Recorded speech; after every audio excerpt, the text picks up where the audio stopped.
Saudações a todos. Para nossa análise, então, vamos buscar esclarecer o tema que trouxemos recentemente sobre os espíritos que dormem por negarem a continuidade da vida, né? E acho interessante que vejamos então o capítulo seguinte, né, do livro Os Mensageiros, seria o capítulo 23, que André Luiz coloca com o título Pesadelos, em que ele vai ter a oportunidade, junto do Vicente, de visitar ali uma parte desse pavilhão e entrar em contato ali com uma situação, com situações desses espíritos que estavam nessas condições, né? Então, eu acho que vai ser de grande interesse para nós. Então, vamos lá. Enquanto Alfredo continuava dirigindo os serviços, nosso instrutor, com a permissão dele, conduziu-nos aos leitos distantes onde se asilavam os enfermos desatendidos quanto ao auxílio magnético. Então é a ala daqueles que nós vimos que não tinham condições de tomarem ali o passe, né? Não se encontravam ainda em condições para já iniciarem um tratamento dessa recepção magnética. Então é junto deles que eles foram. Precisamos acentuar, disse Aniceto, experiências e aproveitar oportunidades, afirmou Aniceto sorridente. Acompanhamo-lo curiosos, identificando as expressões isoladas, dolorosas ou terríveis daquelas máscaras mortuárias. Quando nos encontrávamos a regular distância da zona central, o instrutor esclareceu em tom grave. Desejaria conhecer a extensão dos benefícios por vocês no gabinete do auxílio magnético às percepções. Para ajudar eficientemente aos nossos amigos encarnados, é necessário saibamos ver com clareza e precisão. Então, olha, ele disse, desejaria conhecer a extensão dos benefícios colhidos por vocês no gabinete de auxílio magnético às percepções, porque o André Luiz e o Vicente já tinham passado ali por um tratamento, né? Um auxílio no sentido de perceberem as suas capacidades magnéticas, o poder de expansão do perispírito, as percepções. Então eles tinham passado já por um tratamento, digamos assim, né? Uma orientação nesse sentido, né? De melhor aproveitar as forças ali de doação. E o Aniceto continua, para ajudar eficientemente aos nossos amigos encarnados, é necessário saibamos ver com clareza e precisão. Indicando os doentes imóveis, acrescentou, todos os que dormem nesses pavilhões permanecem dentro do mau sono. Mas teremos, porventura, nas zonas espirituais, os que estejam em bom sono? Interrogou Vicente de modo brusco.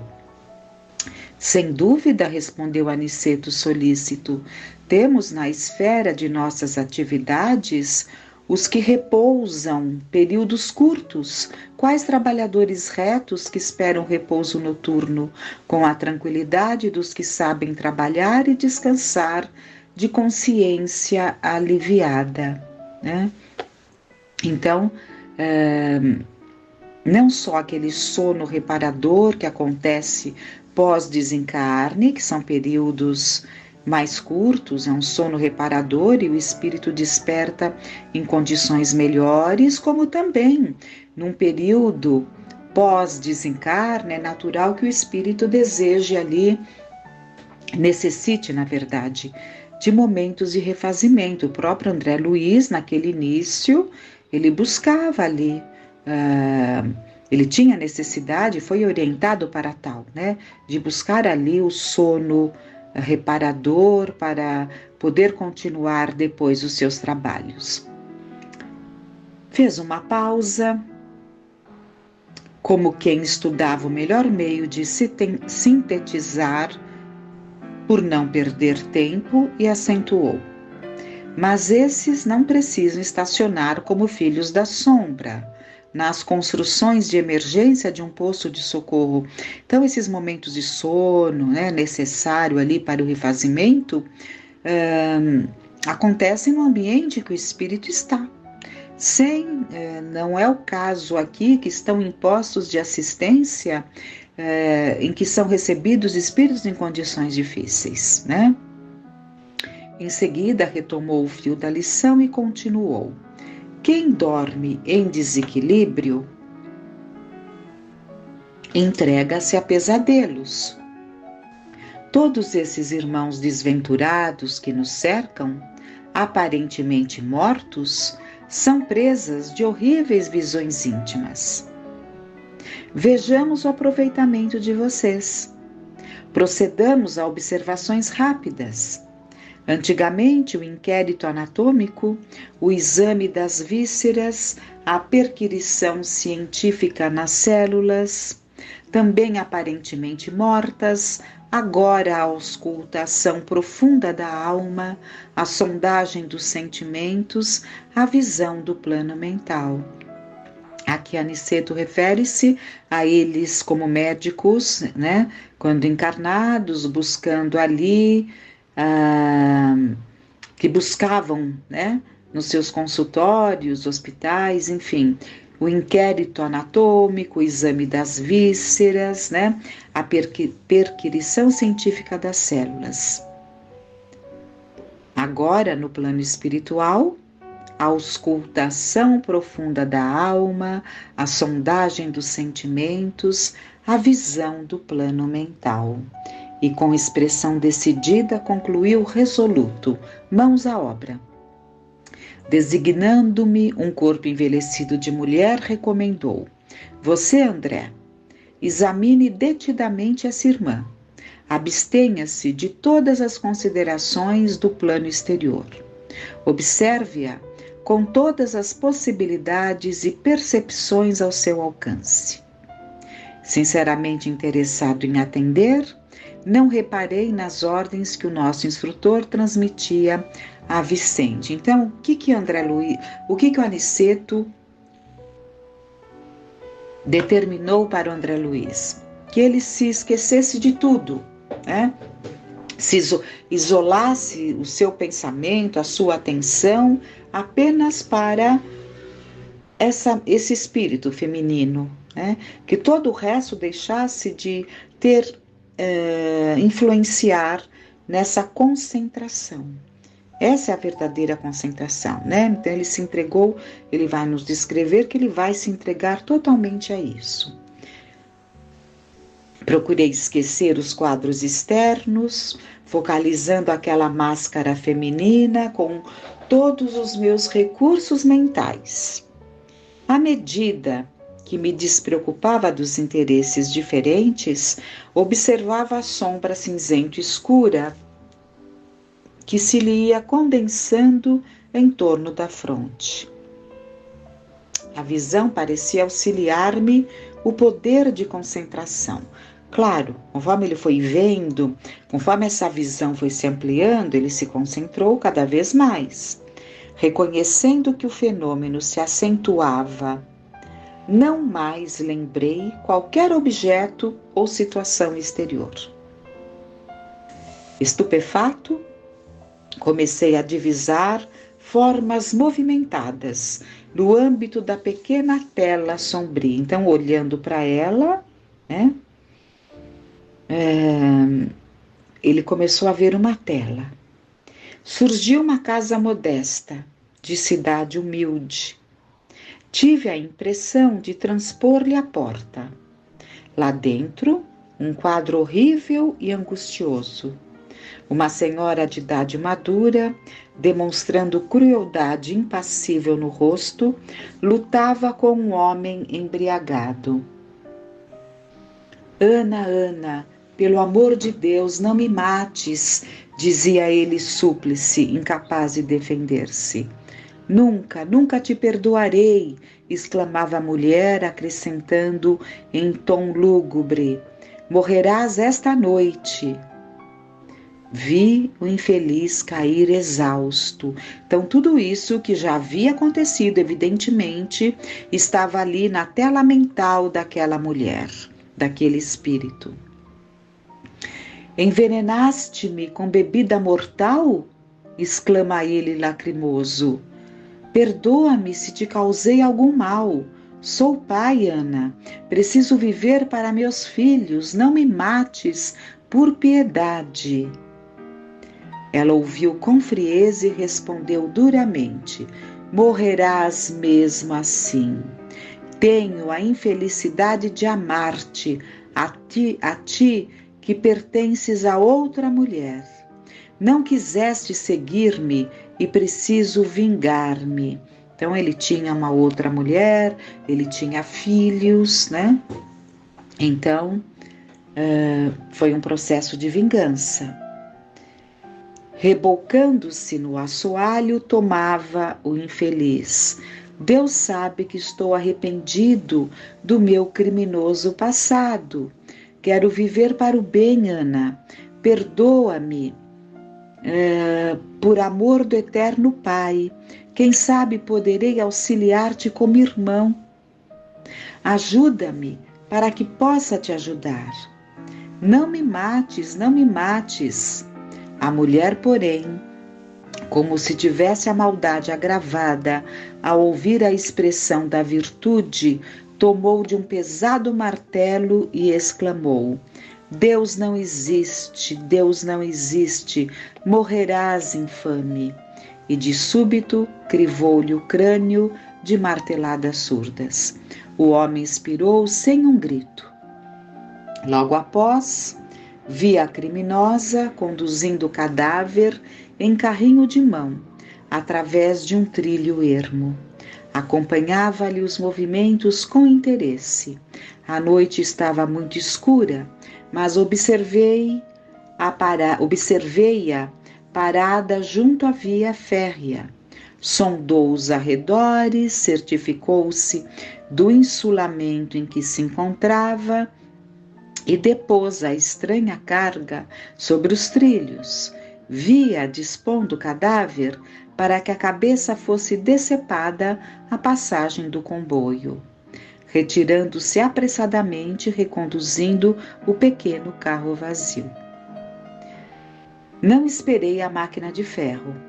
Segui a mulher, que me pareceu inquieta e pensativa, porque ele poderia ter detido a atenção dele ali no que iria acontecer, né? Ali com o trem chegando, né? Mas ele optou, acertadamente, né? Ele optou por seguir a mulher. Então, ele acompanha ali o que aconteceu quando ela sai do trem. Segui a mulher, que me pareceu inquieta e pensativa. Antes, porém, que depusesse o carrinho no extenso quintal, vi que arregalava os olhos como louca, cercada de seres que me pareceram bandidos de negras vestes. Era ela, agora, quem acusava estranha embriaguez de pavor.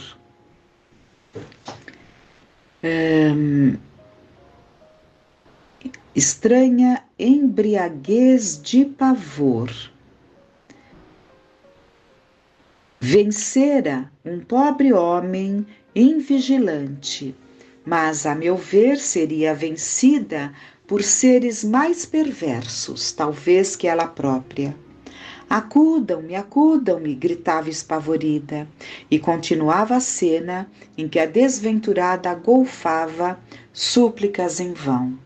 Senti-me como espectador que precisasse movimentar qualquer socorro, e graças à bondade divina, não experimentei pela mulher infeliz senão a mais viva compaixão. Ao primeiro impulso de revolta pelo crime consumado, recordei as lições já recebidas em nosso lar e pensei na possibilidade de ser a criminosa alguma pessoa querida ao meu coração. É, se Ana estivesse no mundo, ao meu lado, na família do sangue, não desejaria auxiliá-la? Por que haveria de acusá-la, se não lhe conhecia o passado total?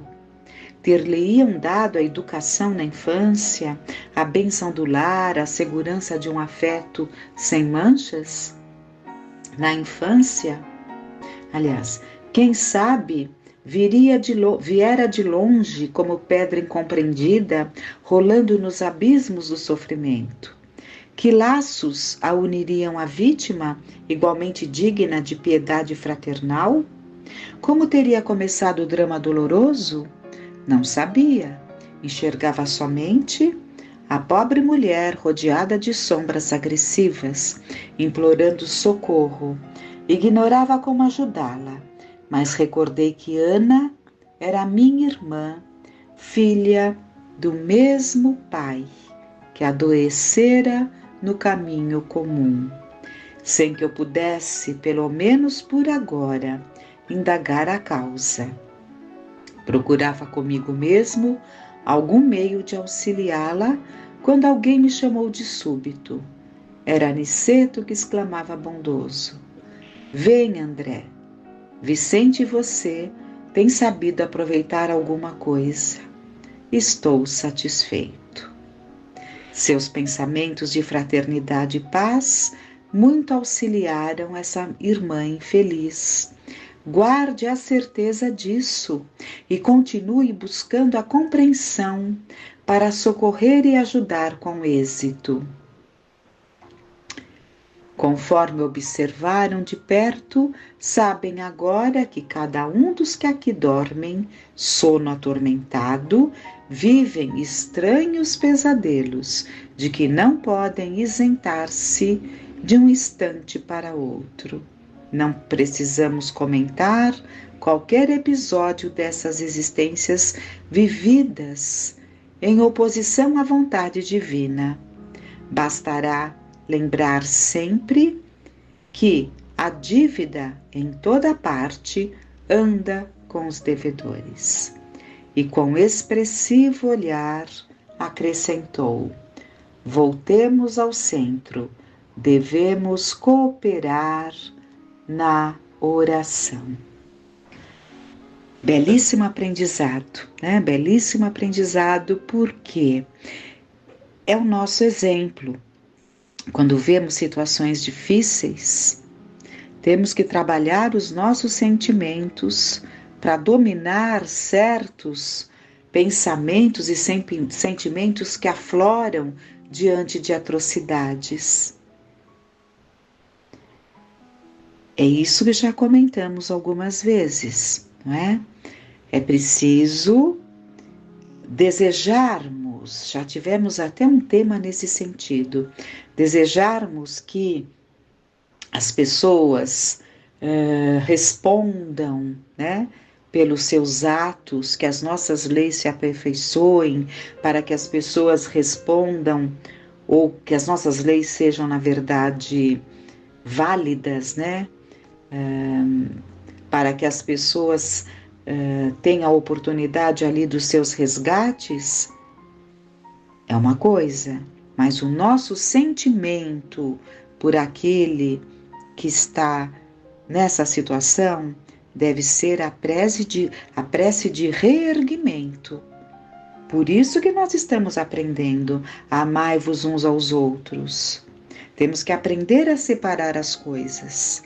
No amai-vos uns aos outros, nós temos que emitir o melhor dos nossos pensamentos a quem quer que seja, por maior atrocidade que esse faça, porque as consequências virão por si só.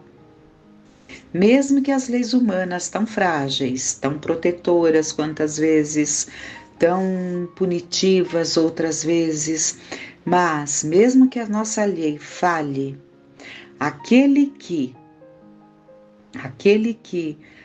cometeu erros aqui entre nós e não resgatou, não cumpriu pela lei, né, com aquilo que deveria cumprir em termos de consequências, cumprirá como espírito. né? Aquele que foge de um presídio, burlando as leis, provavelmente reencarnará, preso a um leito de dor, incapacitado para a locomoção, pelo tempo que deveria ter ali permanecido, resgatando aquele erro. Não é? Então é tudo muito perfeito. E no capítulo seguinte, quem tiver interesse de buscar no livro Os Mensageiros, eles vão partir lá para aquele ambiente que seria a parte central, né, desse pouso de acolhimento, em que eles teriam um momento ali de oração belíssimo. Mas para nós ficam então essas reflexões e que fiquemos em paz.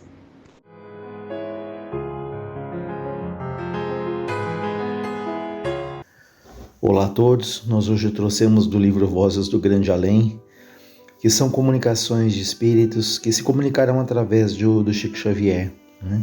Essa mensagem em particular é uma mensagem de 15 de março de 1956, de uma companheira chamada Hilda. Ela vai falar sobre suicídio e obsessão. Então ela nos diz: há duas palavras com significação muito diferente na Terra e na vida espiritual. Uma dessas palavras é a consciência, a outra é a responsabilidade. No plano físico, muitas vezes conseguimos sufocar a primeira, a consciência, e iludir a segunda, a responsabilidade, mas temporariamente, no campo das verdades eternas.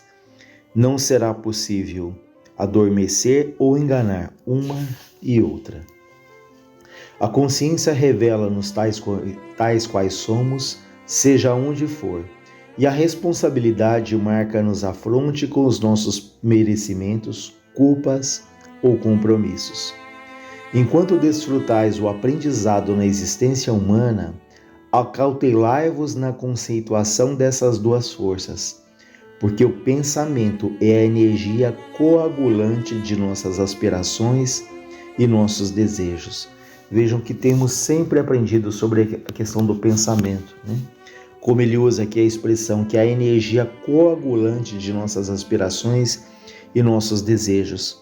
Então, sempre é importante pensarmos quais são os nossos desejos, quais são as nossas aspirações, quais são as nossas intenções, porque aquilo que desejamos, que pensamos, que acalentamos constantemente, isso tende a se concretizar, a se materializar, a acontecer. Por isso ele fala que o pensamento é a energia coagulante de nossas aspirações e desejos. Ela continua dizendo: por isso, não fugiremos aos resultados da própria ação. Fala-vos uma humilde companheira que ainda sofre depois de aflitiva tragédia no suicídio, alguém que conhece de perto a responsabilidade na queda que se arrojou, infeliz. O pensamento delituoso é assim como um fruto apodrecido que colocamos na casa da nossa mente. Então o pensamento ali difícil, delituoso, como ela fala, ele é como se fosse um fruto apodrecido, né? Basta pensarmos quando temos uma fruta podre, essa fruta vai atrair o quê? Moscas. Então, da mesma maneira, esses pensamentos destrutivos que alimentamos vão atrair ali espíritos que se comprazem com aquele nosso pensamento. Podem ser espíritos que têm alguma dificuldade conosco, alguma mágoa, rancor, ódio. Ou talvez sejam espíritos que se aproximam simplesmente pela afinidade de pensamento, afinidade de gosto. Então, não necessariamente todos os espíritos que se aproximam, eles têm alguma dificuldade. Eu digo espíritos que não nos fazem bem, não necessariamente eles têm alguma dificuldade conosco, mas sempre lembrando também aqueles que nos querem bem, né? Nosso espírito protetor, os espíritos afins, né? Tantos ali que vibram, que torcem por nós. E ela continua dizendo: de instante a instante a corrupção se dilata, Atraímos em nosso desfavor todos aqueles elementos que se afinam com a nossa invigilância, que se sentem garantidos por nossa incúria, nosso descuido, presidindo-nos a perturbação que fatalmente nos arrasta à grande perda. Obsidiada fui, é verdade, jovem caprichosa, contrariada em meus impulsos afetivos, acariciei a ideia da fuga, desprezando todos os favores que a providência divina me concedera na estrada primaveril. Então aqui nós subentendemos que ela teve ali alguma desilusão amorosa, e como ela se coloca caprichosa, contrariada, ela acaba ali alimentando então ideias de suicídio. Acalentei a ideia do suicídio com volúpia e com isso, através dessa ideia, fortaleci ligações deploráveis com desafetos do meu passado, que agora falava mais alto no presente. Esqueci-me dos meus pais generosos, a quem eu devia ternura. Esqueci dos familiares junto aos quais me empenhara em abençoadas dívidas de serviço. Esqueci meus amigos, cuja simpatia poderia tomar por valioso escudo em minha justa defesa. Desviei-me do campo das sagradas obrigações, ignorando deliberadamente que essas obrigações representavam os instrumentos de minha restauração espiritual. Então, alimentando essas ideias de suicídio, ela acaba ali se esquecendo, olvidando, como ela usa a expressão, os amigos, a família, tudo aquilo que ela havia recebido, que poderia fortalecê-la, poderia ajudá-la a passar por aquele momento difícil. Refletia no suicídio com a expectativa de quem se encaminhava para uma porta libertadora, tentando inutilmente fugir de mim mesmo.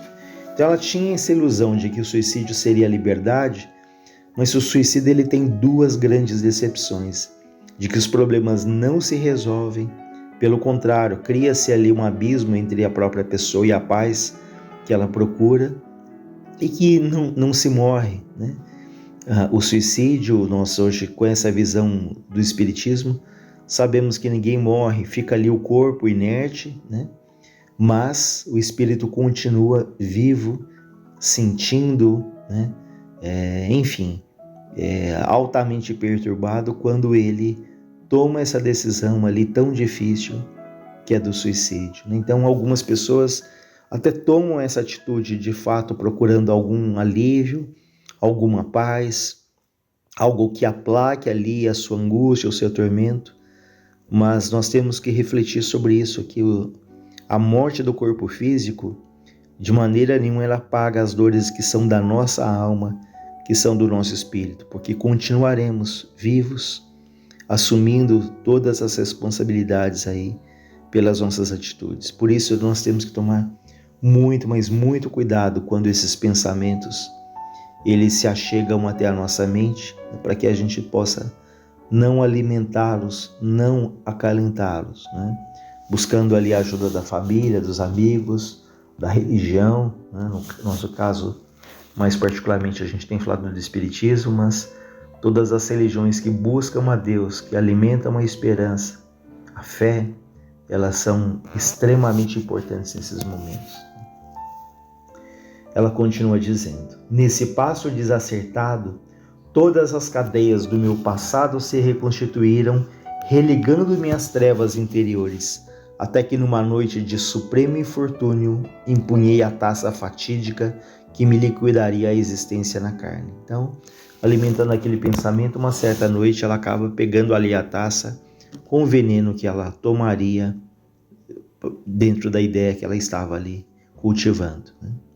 Refiro-me a essa hora terrível e inesquecível para fortalecer em vosso espírito a responsabilidade do pensamento criado, alimentado e vivido. Vejam, o pensamento que ele é criado, alimentado e vivido. Pela nossa condição, quantas vezes nos chegam pensamentos ali difíceis, mas se eles são criados, nós temos que barrar ali esse círculo vicioso em que ele é criado, alimentado e vivido. Se chega a tentarmos identificar, esse pensamento não é bom, isso não me faz bem, eu sei que eu não devo tomar essa atitude, ou seja, não alimentar essa ideia para que ela não seja vivida, para que ela não seja concretizada. No momento cruel, um raio de luz clareou-me por dentro. Eu não deveria morrer assim, comecei a pensar. Cabia-me guardar nos ombros, por título de glória, a cruz que o Senhor me confiara. Imensa repugnância pela deserção, pelo abandono, pela ideia de suicídio, então iluminou a alma. Entretanto, na penumbra do quarto, rostos sinistros se materializavam de leve e braços hirsutos me rodearam. Então, no momento em que ela pensa ali em tomar aquela taça com veneno, vem ali uma luz, ela fala, poxa, eu não devo morrer assim, eu não posso, Em contrapartida, ela vê ali verdadeiros vultos, de espíritos que estavam estimulando para que ela fizesse aquilo. Vozes inesquecíveis e cavernosas infundiram-me estranho pavor, exclamando, é preciso beber. Ela ouvia essas vozes. A bênção do socorro celeste como que fora abafada por todas as correntes da treva que eu mesmo nutrira. Então veja ali, a ajuda se fazia presente, em contrapartida o ataque, o assédio, a obsessão também, mas ela diz que essas correntes das trevas ela havia nutrido ao longo ali de muitos momentos da vida dela, nutrindo a partir do momento que ela começa a planejar ali a própria morte, planejar ali o suicídio. Por isso que ela fala, correntes da treva que eu mesma nutrira. Apesar de minha mão trêmula ansiar desfazer-se do líquido fatal, esvaíram-se-me, foram acabando as forças. Senti-me desequilibrada, embora sustentasse a consciência do meu gesto, tomei, quase sem querer, a porção com que meu corpo se rendeu ao sepulcro. Então ela acaba tomando ali aquele veneno e desencarnando. Em verdade, eu era obsediada. Sofri a perseguição de adversários residentes na sombra, mas uma perseguição que eu mesmo sustentei com a minha desídia, com o meu descuido e com a minha ociosidade mental, a preguiça mental, a falta ali de procurar ali objetivos mais nobres ao longo da vida. Corporificara imprevidente todas as forças que na extrema hora me facilitaram a queda. Conservando a ideia lamentável, acabei lamentando a minha própria ruína. Em razão disso, padeci depois do túmulo todas as humilhações que podem rebaixar a mulher indefesa. Agora que me refazem as energias, recebi a graça de acordar nos amigos encarnados, de nos alertar. A noção da responsabilidade da consciência, no campo das imagens que nós mesmos criamos e alimentamos. Serviço esse a que me consagrei, até que novo estágio entre os homens me impõe a recapitulação total da prova em que vinha a desfalecer. Então o grande trabalho dela, quando fez esse relato, tem sido alertar as pessoas, sobretudo aqueles aqui na Terra, sobre a consciência, sobre a responsabilidade, e ela se prepara, então posteriormente vai se preparar para retornar à Terra nas lutas para vencer essas provas que ela falhou nessa existência através do suicídio. É por essa razão que terminamos as nossas frases despretensiosas, lembrando a vós outros que o pensamento deplorável na vida íntima é assim como um detrito que guardamos irrefletidamente em nosso templo doméstico. Se somos atenciosos para com a higiene exterior, usando desinfetantes e instrumentos de limpeza, assegurando a saúde e a tranquilidade, procuremos movimentar também o trabalho, a bondade, o estudo, contra a dominação do pensamento infeliz, logo que esse pensamento infeliz se esboce levemente na tela de nossos desejos e manifestos. Então vejam, busquemos ali o trabalho, a bondade, o estudo, para que esses pensamentos não encontrem moradia na nossa mente. Então ela fala, logo que esses pensamentos começarem a surgir, procure se fortalecer, não os alimente. E ela fala de desejos imanifestos, porque podemos ter desejos ali, pensamentos que nós não admitimos nem para nós mesmos. Então, muita atenção com aquilo que passa ali na nossa cabeça. E ela nos dá alguns conselhos. Olha, cumpramos nossas obrigações, visitemos um amigo doente, atendamos a uma criança desventurada, infeliz, procuremos a execução de nossas tarefas, busquemos o convívio do livro nobre, a leitura edificante, busquemos a conversação robusta e edificante também, refugiemos-nos no santuário da prece, busquemos ali a oração, a nossa ligação a Deus, aos espíritos protetores, devotemo-nos à felicidade do próximo, instalando sobre a tutela do bem e agindo sempre contra o pensamento insensato, porque através desse pensamento insensato, a obsessão se insinua, a perseguição se materializa, e quando acordamos diante da própria responsabilidade, muitas vezes a nossa consciência chora tarde demais. Então, Hilda, que é essa companheira que nos alerta, para que mantenhamos a nossa fé, a nossa confiança, a fé e a confiança na vida, em nós mesmos e, acima de tudo, a confiança em Deus, esse Pai que é justiça, mas que também é misericórdia, que é bondade. Então, nos alimentemos mentalmente com boas leituras, com boas conversas, com boas músicas, com bons filmes, nos alimentemos mais de esperança, porque tudo passa.